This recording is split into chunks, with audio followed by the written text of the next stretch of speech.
Hey, what's up everybody? In this video, I'm going to give you some tips and counters that you can use against AKI in Street Fighter 6. Let's get right into it with tip number 1. So tip 1 is going to be learning how to safely pressure AKI when you have her in the corner.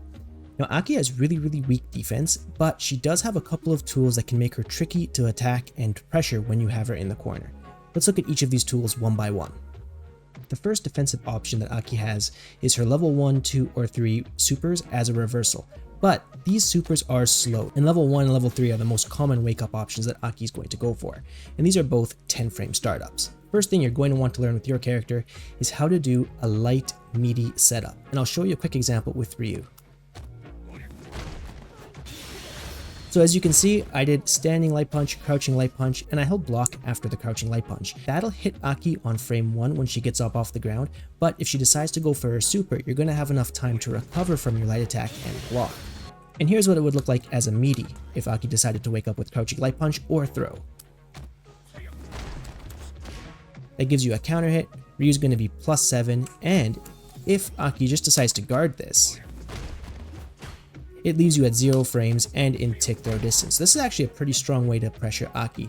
What I recommend doing is going into training mode, setting AKI to the corner, and in wake up reversal, set crouching light punch. Try to find a sequence of moves that lets you attack and get a safe, meaty jab. Once you're able to get that consistently, go back into training mode and turn on the level 1 super, and practice inputting this and then blocking.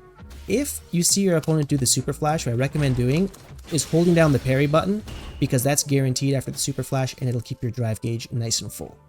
Alright, so now that we know how to safely apply meaty jab pressure, let's look at one more defensive option that AKI can use to blow this up, and that is her OD snake step, and here's what it looks like. So this move is strike invulnerable. That means if you decide to throw her and she goes for this option, you can throw her out. It has no throw invulnerability at any point of this move. But because this move does have strike invulnerability, that means it's going to get her out of the corner when you try to do meaty setups, because she'll pass right through you. So how do we deal with this? Well, here we can do one more option select based off of the safe meaty jab pressure. Here's how it works. So in Street Fighter 6, if you whiff a jab and then push jab plus throw, a throw will come out immediately. However, if the jab connects with the opponent either on block or hit, you'll get 2 jabs in a row, even if you input jab and then throw immediately. So we can use this as an option select during our meaty timings.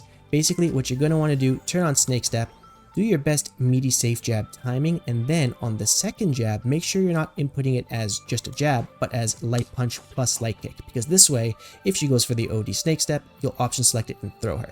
And it would look something like this. So that's if she decides to go for the OD snake step, and if she just decides to block, here's what it'll look like. You just get a safe string, and if they decide to wake up with a crouching light punch, you'll get a combo. If you learn this option select, you'll be able to pressure her really well, and that's going to make AKI's defensive choices in the corner much more difficult and much easier for you. So my recommendation, apply lots of meaty jab pressure, find out some option selects you can go with behind it, and then practice reacting to the counter hits if she decides to push buttons on wake up, and then if you get the throw, well then just set up your next pressure game after that. Okay, my next tip is going to be a counter against this sequence here, standing hard kick into her stance. Now from her stance, generally AKI's going to go into 2 things. She's either going to go into these kicks, or she's going to go into her command grab to catch you sleeping. Now this is a command grab and it can't be teched with a regular throw. The kick follow-up leaves AKI at -3, and depending on the spacing, she can either be point blank within your throw range, or she can space it to be safe from throws. Now this is a little bit tricky to defend against, because if AKI goes into standing hard kick, stance, light kick follow-up, it's a frame trap and you can't mash after the standing hard kick. However, a lot of people think that mashing is really the only way to beat the command grab follow-up, because you can hit her before the startup, even if you get hit by the standing hard kick.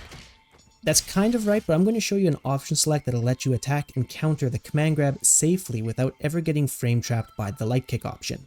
So what I recommend doing is recording standing hard kick into stance into the light kick follow-up, and then standing hard kick stance into the command grab follow-up. Here I have the command grab on slot 1 and the light kick follow-up on slot 2. What I recommend doing is turning on the light kick first, and then practice doing a really late light punch against this move after the standing hard kick. If you time it too early, you're going to get counter hit, but if your timing is right, you'll be able to block the light kicks.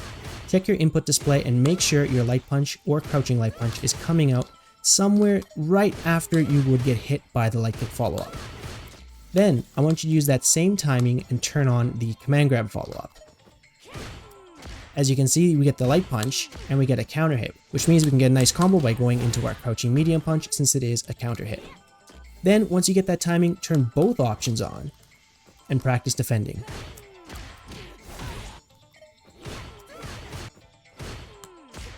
And practice this until you can get it consistently at least 5 or 10 times in a row, and then once you know this timing, you'll never have to lose against this fake mix-up from Aki again.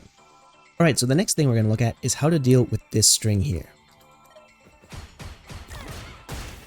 So this is a really common string that a lot of Aki players will use. So this string might seem pretty strong, especially because mashing can get you counter hit, but I'm going to show you an easy counter that you can use to beat Aki players who are abusing this string.